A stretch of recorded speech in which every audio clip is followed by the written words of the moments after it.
Yes, nkulamusizaako nnyo byonna gy'osinza obanga otuuliriza kutegeeza nti we bali kwekumira ku Yugi Updates TV era nga okola kyamaanyi nnyo okubeera ku mayengo gano.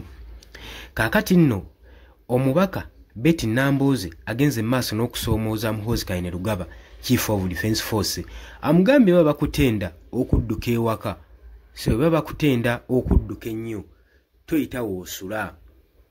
Lwaki amugamba ebigambo bino? Amudifaalinze ebigambo bino ng'amugamba kale baba bakutenda okubanga obuzaawo abantu, anti ennaku zino weegumbiridde omuze ogubuzaawo abantu bannabyabufuzi naddala abali ku ludda olw'opposition. Genda mu maaso obuzeewo Robert Kyagulanyi Ssentamu, kwata Bobi Wine omubuzeewo omutwale mu basement yo nga wookyogera. Kwata Bobi Wine mubuzeewo mutwale mu basement yo otandika okubanga omuyigiriza olunyankole wobanga okisobola, olage obusajja olage n'amaanyi. Oli ku Yugi Updates TV kosinziro bango otuuliriza kutegeeza nti we bali kwekumira ku mayingo gano wabula gwatannatweyungako kirira wansi waliwo ekigambo subscribe kikoneko obeere ng'otweyungako. Abali emitala w'amayanja baganda bange abali mu diaspora mbalamusizaako nnyo, abali e Qatar, Oman, Dubai, abali mu Saudi Arabia, abali mu Jordan, abali South Africa, abali mu Asia, abali China, munambalamusizaako nnyo banankyukakyuka. Mwe bali kulwanirira nkyukakyuka ya ggwanga lyammwe, mbagala nnyo era ebyensusso. Oluvannyuma lw'omuze okubanga gugenda maaso nga gukula buli lukya ogw'ebitongole ebikuumaddembe birina okubanga bikuuma eddembe omuli ebya UPDF police byegumbilidde omuze gw'okuwamba abantu bannayuganda naddala bano abali ku ludda oluvuganya gavumenti eriko eri mu buyinza. Era ng'omukulu Chief of Defence Force General Muhoozi Kainerugaba mutabani wa Mwamuyole Kaguta Museveni azza akyogera lunywe nga wagenda okubanga abuzaawo Robert Kyagulanyi Ssentamu era ye next plan ye asobole okubanga amubuzaawo. Kakati nno bino byatuuka mu matu ga Honorable Betty Nambooze, avuddeyo n'amukyalenjinga namugamba nti nno bwe bakutenda okudduka toyita woosula, obanga okakasa genda mu maaso obuzeewo okwate Robert Kyagulanyi Ssentamu omubuzeewo.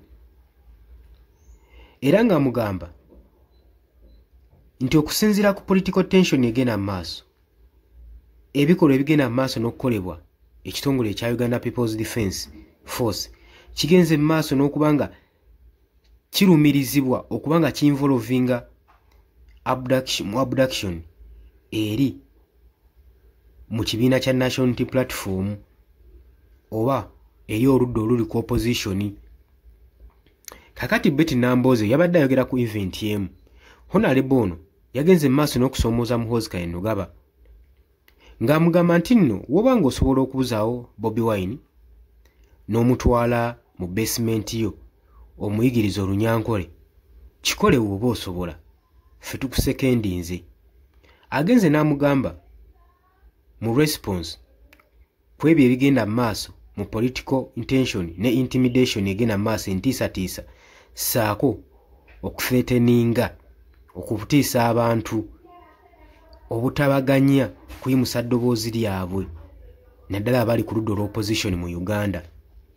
Betty Nambooze agenda mu maaso ng'ayogera ku Bobi Wine, amannya ge nga amatuufu Robert Kyagulanyi Ssentamu, amugamba ono just si muntu buntu, is not just a person.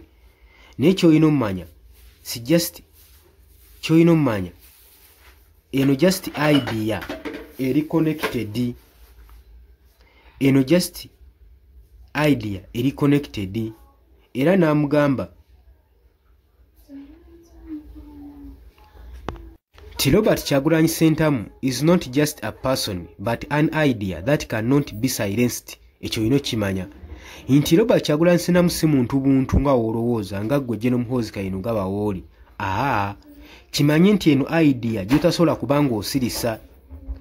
Amugamba you can arrest a man but you cannot arrest an idea. Nti osobola okusiba omuntu n'omukwata n'omubuzaawo naye tosobola kukwata idea, kirowoozo, ekirowoozo, idea, wisdom ey'omuntu tosobola gikwata n'ogibuzaayo, esigala esaturatinga mu bantu. Era n'amugamba nti nno gwe kola ensobi ogende mu maaso n'okumukwata omutwale mu basement yo nga ozza okyogera nga wozokyogera lunwe nga wogenda omubuzaawo onoolaba akanaakujjuutuka. Ebigambo bino bibadde strong masekati mu butiitiizi obugenda mu maaso n'okuteebwawo ne gavumenti ku ludda olw'opposition abagenda mu maaso n'okuba nga bacekinga gavumenti okuba nga bagikritisizinga ku bigenda wansi ku ebyo ebireetera eggwanga okuba nga birijja wansi. Abamu bagamba nti security forces babadde security nga badetaininga political opponents nga bagenda mu maaso n'okubabuzaawo mu ngeri ey'ekyama. Jerome Hose mutabani wa Momyori Kaguta Museveni gye buvuddeko emabegawo abadde akyogera nnwe ng'akola remarks eri ku ludda olw'opposition era ng'abadde agenda mu maaso n'okulaga obusobozi bwe okuba ng'asikira entebe ya kitaawe, wabula obusobozi bwe abulaze agenda mu maaso nakubuzaawo opponents ku ludda oluvuganya kitaawe abali ku opposition y'engeri gy'asobola okulagamu obusobozi bwe nti asobola okuba nga naye akulembera eggwanga lino oba oli awo n'abaako kyalituusaako oba tetumanyi. Komenti ya Nambooze ekuli yeetinzewo debit ku social media n'abamu nga bagenda mu maaso n'omupraisinga ku ekyo kyabadde ayogedde, naye ate abalala bageze maaso n'okweraliikirira n'ebigambo bye biyinza okuliyeetingawo n'okuraisingawo political tension. Oluvannyuma nga bimaze okwogera tewannabeerawo official statement oba response eri General Muhoozi Kainerugaba ku bigambo bya Betty Nambooze oba okuva eri mu kitongole ekya Uganda People's Defence Force ekya UPDF. Bobi Wine ng'omukulembeze nga national leader wa National Unity Platform agenda mu maaso n'okuba nga ye akulitisizinga ku ebyo ebikyamu gavumenti byegenda mu maaso n'okwogera ng'akola operations mu ngeri ez'enjawulo. Agenze maaso n'okuyita mu bizibu bingi nnyo ne challenge omuli okusibwa, house arrest, saako n'okumutokyalinga, saako n'okwagala omutta mu masasi, buli kimu akiyiseemu naye nga yalaga nti alwanirira ddembe ly'Abannayuganda. Kakati nno asigadde ali most popular opposition leader mu ggwanga Uganda, naddala eri eyo emigi gy'emito gyagiwadde essuubi nti waliwo ebisobola okuba nga bikyuka. Nambooze nga ye vocal opposition agenda mu maaso n'okukritisizinga agenze maaso n'okuyimirira ku kyayise justice oba okuvumirira ng'avumirira obuyinza oba okukozesa eryanyi mu abali mu buyinza okusobola okulaba nga mugenda maaso n'okubuzaawo n'okusayirentinga bannayuganda.